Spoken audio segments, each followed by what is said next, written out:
let's look at an example of what circular economics might look like. It's like we've got a problem with deer and pigs destroying our forest. We've got a problem with possums destroying the forest. We've got young men who aren't thriving at school.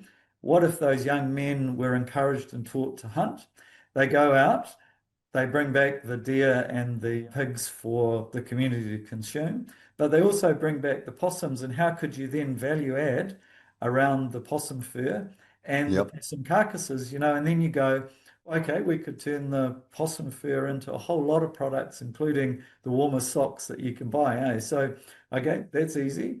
And we got all these carcasses. What could you do with those? Well, could they become pet food in that small community? Could you create a small community that's making pet food? Or what about burley for fishing? And then I thought, could you farm eels?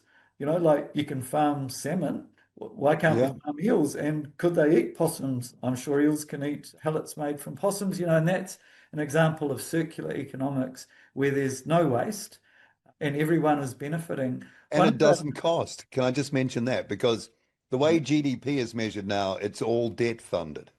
So the more GDP, the more debt. That's how it works because of fractional banking system. And we don't need to go into how that works, but look into it and you'll see what I mean. This, there are no extra costs here, no, right? no. And one of the things that puts people off conservation, for example, is they're told that they're going to lose something or they're going to have to give up something. But actually, you don't, do you? In that little analogy or little Mm. idea, everyone's winning. The young Except men who the are pigs and the deer and the, but you the know, pigs and the deer. but Yeah, we have to establish a balance of that, and poisoning nature is no way of doing that. I totally agree. And what the hunters tell me is that those animals die a horrible, horrible death.